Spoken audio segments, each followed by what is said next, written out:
From Madison Square Garden in New York City, ABC News presents an address by the President of the United States. President Kennedy will speak in support of his health program for the aged through Social Security. He will address the Golden Ring Council of Senior Citizens holding a mass meeting called A Rally of Three Generations, Grandparents, Parents, and Children, here at Madison Square Garden. Next Sunday at this time, ABC News will present a special program on Issues and Answers, with top spokesmen supporting the three major alternatives to the administration bill. Guests will be Senators Jacob Javits of New York and John Tower of Texas and Representative Frank Bowe of Ohio. This overflow audience at the Garden today, the President will be escorted in just a moment to the Speaker's stand by Mayor Robert Wagner of New York City, Secretary of Health, Education, and Welfare Abraham Ribicoff, Harry Van Ardsdale Jr., President of the New York City Central Labor Council, Zalman J. Lichtenstein, Executive Director of the Council of Golden Ring Clubs, and former Congressman Amy J. Ferran, Chairman of the National Council of Senior Citizens. The President is now entering the Garden as the crowd applauds. Ruffles and flourishes.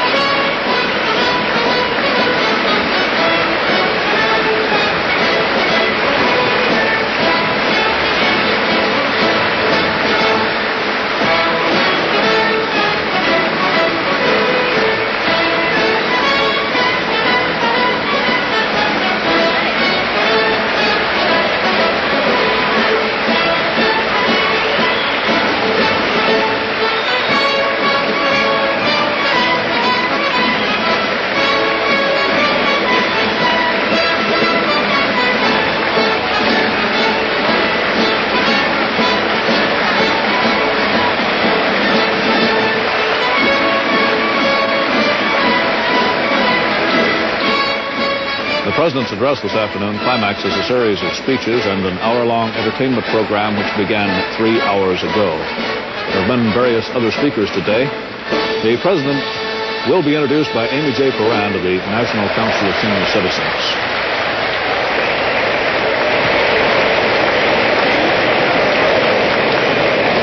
Ladies and gentlemen, the President of the United States.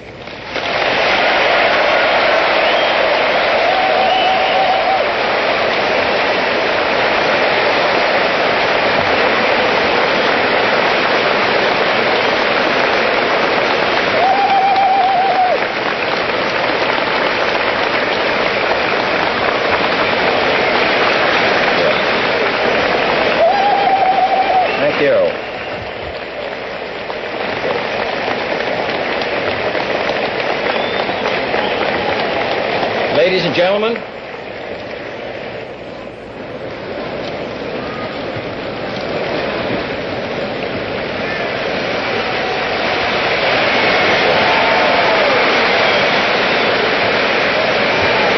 my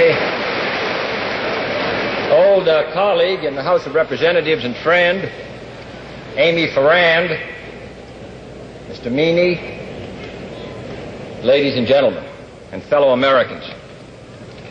I am very proud to be here today at one of over 33 meetings which are being held across the United States.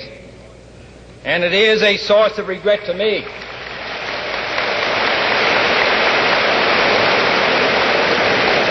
that the head of the most significant organization here today, Mr. Hell, age 77, working on this meeting, had a heart attack, was taken to the hospital.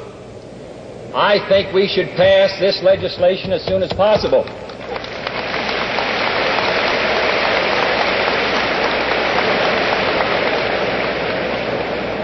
I come to New York because I believe the effort in which we're engaged is worth the time and effort of all of us.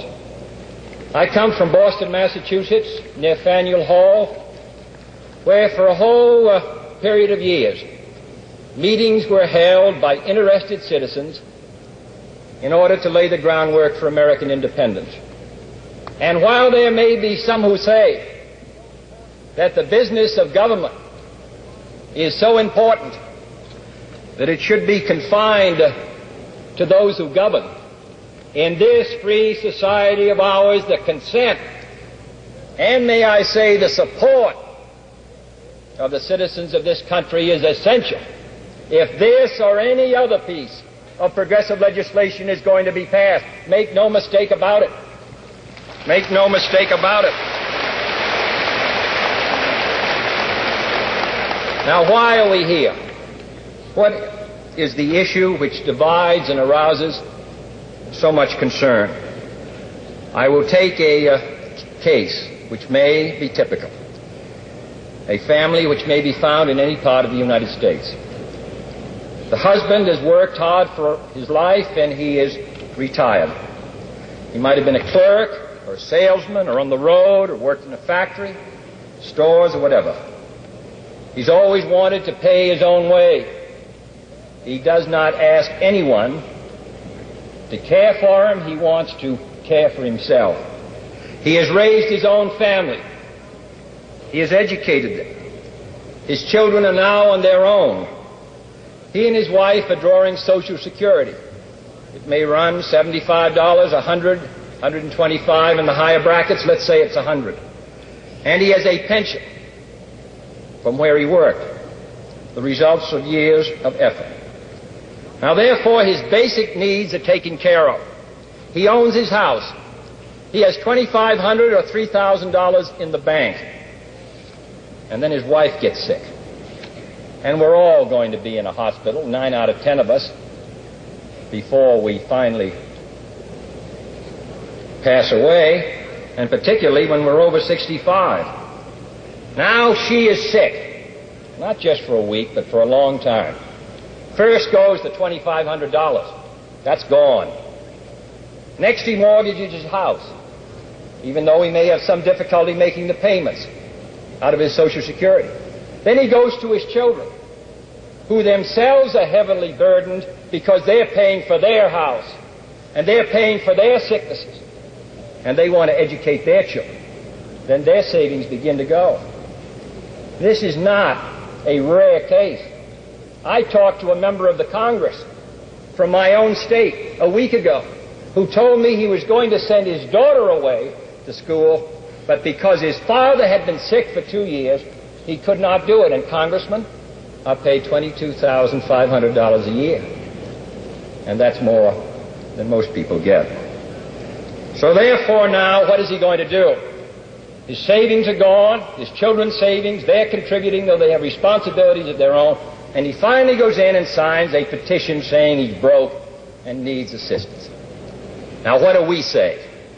We say that during his working years, he will contribute to Social Security as he has in the case of his retirement, $12 or $13 a month.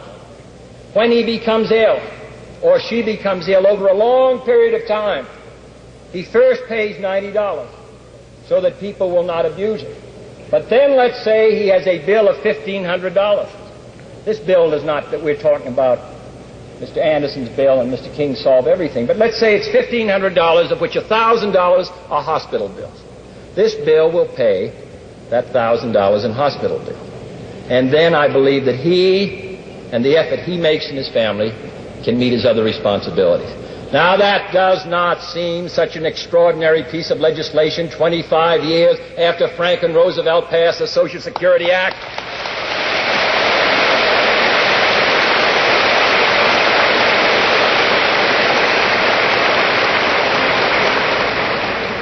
Well, let's hear what some people say. First, we read that the AMA is against it, and they're entitled to be against it. Though I do question how many of those who speak so violently about it have read it.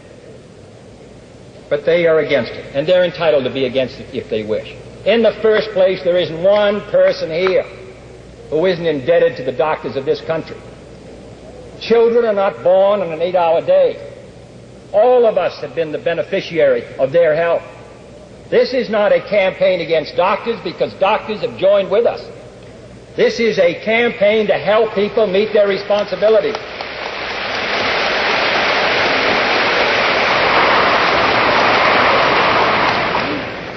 There are doctors in New Jersey who say they will not treat any patient who receives it. Of course they will. They are engaged in an effort to stop the bill. It is as if I took out somebody's appendix. The point of the matter is that the AMA is doing very well in its efforts to stop this bill, and the doctors of New Jersey and every other state may be opposed to it. But I know that not a single doctor, if this bill is passed, is going to refuse to treat any patient. No one would become a doctor just as a business enterprise. It's a long, laborious discipline. We need more of them. We want their help, and gradually we're getting it. The problem, however, is more complicated because they do not comprehend what we're trying to do. We do not cover doctors' bills here. We do not affect the freedom of choice. You can go to any doctor you want. The doctor and you work out your arrangements with him. We talk about his hospital bills. And that's an entirely different matter. And I hope that one by one, the doctors of the United States will take the extraordinary step of not merely reading the journals and the publications of the AMA, because I do not recognize the bill when I hear those descriptions, but instead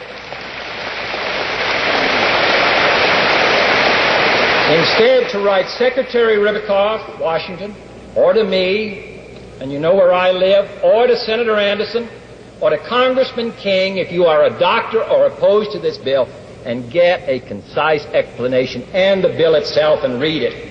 All these arguments were made against Social Security at the time of Franklin Roosevelt. They're made today.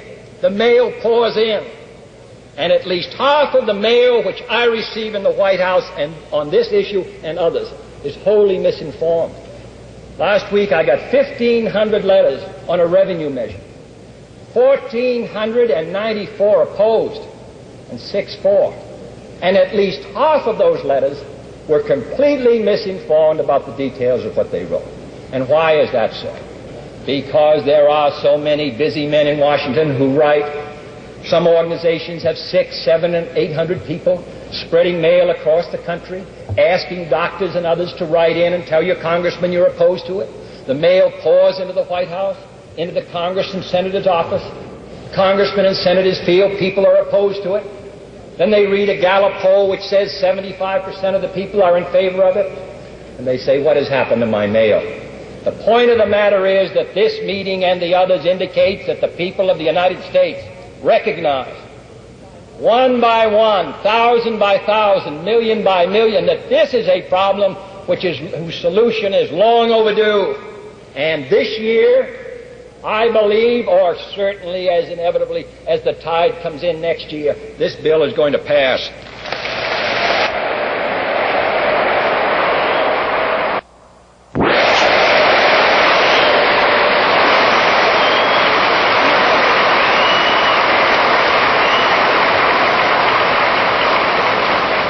And then other people say, why doesn't the government mind its own business? What is the government's business is the question. Harry Truman said that 14 million Americans had enough resources so that they could hire people in Washington to protect their interests, and the rest of them depended upon the President of the United States and others.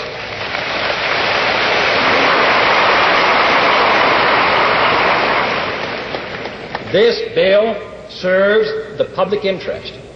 It involves the government because it involves the public welfare. The Constitution of the United States did not make the President or the Congress powerless. It gave them definite responsibilities to advance the general welfare, and that is what we're attempting to do.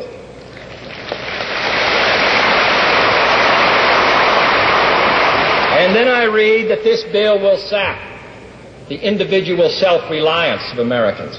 I can't imagine anything worse or anything better to sap someone's self-reliance than to be sick, alone, broke, or to have saved for a lifetime and put it out in a week, 2 weeks, a month, 2 months. I visited twice yesterday and once today, a hospital where doctors labor for a long time to visit my father. It isn't easy. It isn't easy. He can pay his bills. but otherwise I would be. And I'm not as well off as he is.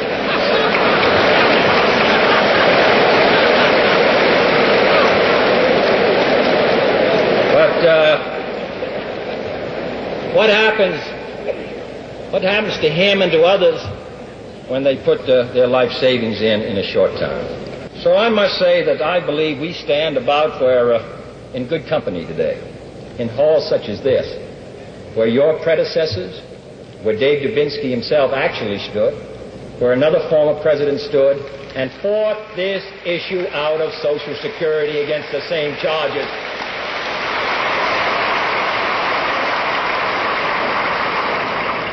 This argument that the government should stay out, that it saps our pioneer stock. I used to hear that argument when we were talking about raising the minimum wage to $1.25. I remember one day being asked to step out into the hall. And up the corridor came four distinguished-looking men with straw hats on and canes.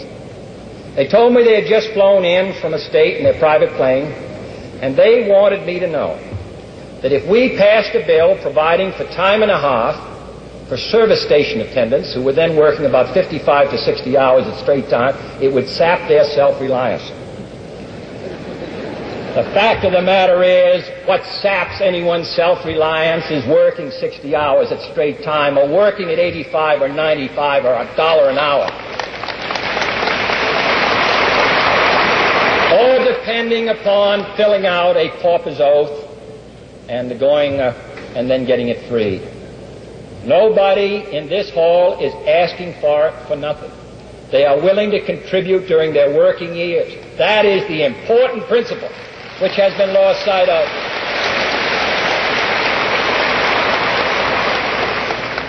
I understand that there's going to be a program this week against this bill in which an English physician is going to come and talk about how bad their plans are. It may be, but he ought to talk about it in England. Because his plan and what they do in England is entirely different. In England, the entire cost of medicine for people of all ages, all of it, doctors, the choice of doctors, hospitals, from the time you're born to the time you die, are included in a government program. But what we're talking about is entirely different. And I hope that while he's here, he and Dr. Spock and others who have joined us will come to see what we're trying to do. The fact of the matter is that what we are now talking about doing, most of the countries of Europe did years ago. The British did it 30 years ago. We are behind every country pretty nearly in Europe in this matter of medical care for our citizens. And then those who say that this should be left to private efforts. In those hospitals in New Jersey where the doctors said they wouldn't treat anyone, who paid their hospital bills through Social Security, those hospitals and every other new hospital, the American people, all of us, contribute 1/2, 1 or 2/3 for every new hospital, the national government. We pay 55% of all the research done. We help young men become doctors. We are concerned with the progress of this country. And those who say that what we are now talking about spoils our great pioneer heritage should remember that the West was settled with two great actions by the national government. One, in President Lincoln's administration, when he gave a homestead to everyone who went west. And in 1862, he set aside government property to build our land-grant colleges. This cooperation between an alert and progressive citizenry and a progressive government is what has made this country great, and we shall continue as long as we have the opportunity to do so.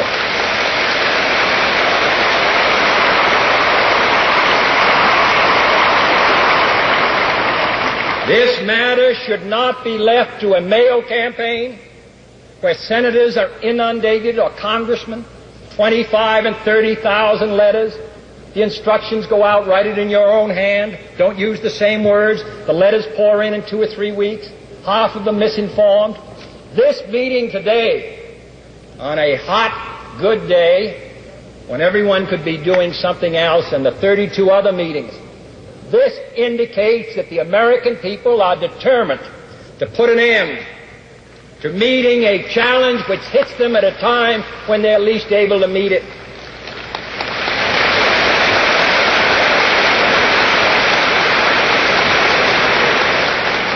And then finally, I had a letter last week saying you're going to take care of all the millionaires and they don't need it. I do not know how many millionaires we are talking about, but they won't mind contributing $12 a month to Social Security, and they may be among those who will apply for it when they go to the hospital. But what I will say is that the national government, through the tax laws, already takes care of them, because over 65 they can deduct all their medical expenses. What we are concerned about is the person, not who has not got a cent, but those who saved and worked and then get hit. Then there are those who say, well, what happens if you die before you're 65? Well, there isn't. You really don't care. You have no guarantees. But what we are talking about is our people are living a long time. Their housing is inadequate. In many cases, their rehabilitation is inadequate. We've got great unfinished business in this country.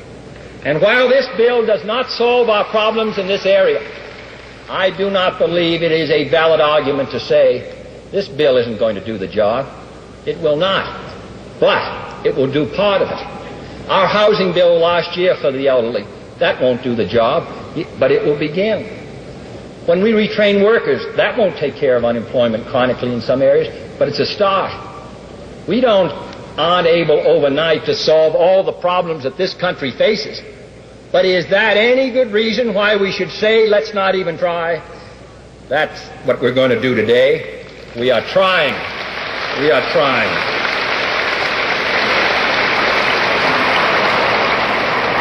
And what we're talking about here is true in a variety of other ways.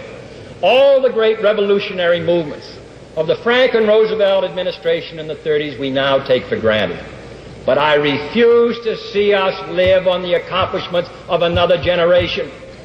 I refuse to see this country and all of us shrink from these struggles, which are our responsibility in our time, because what we are now talking about in our children's day will seem to be the ordinary business of government.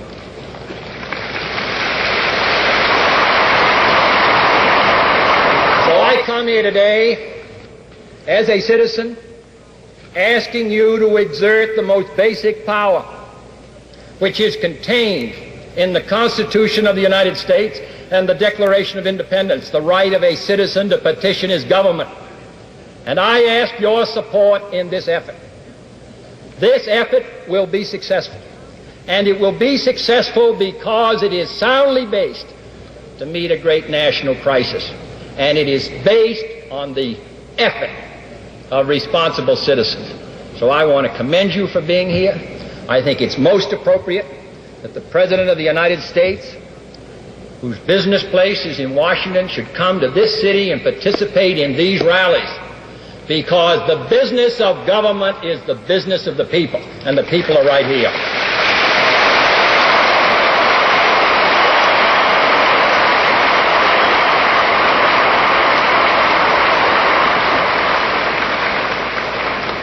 In closing, let me say that on this issue and many others, we depend upon your help.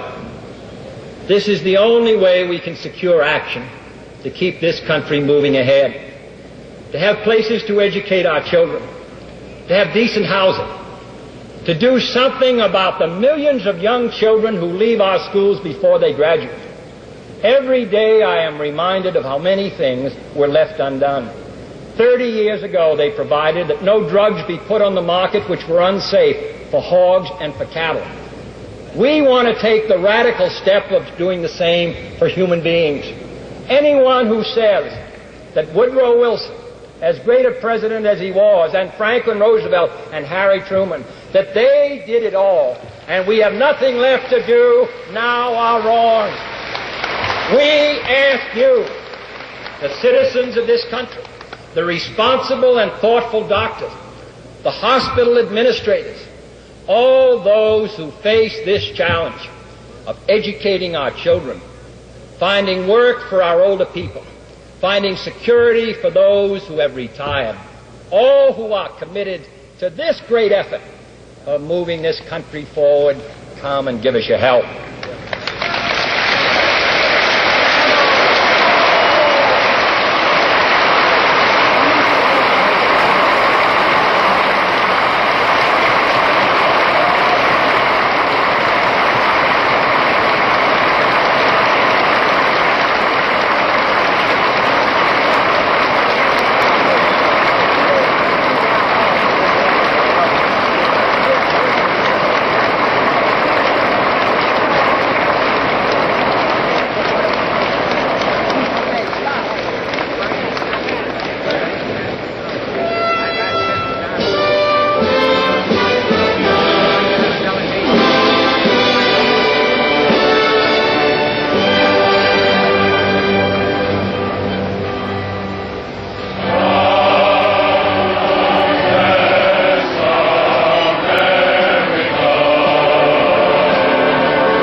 From Madison Square Garden in New York City, ABC News has presented an address by the President of the United States. President Kennedy spoke on his administration's bill for medical care for the aged through Social Security.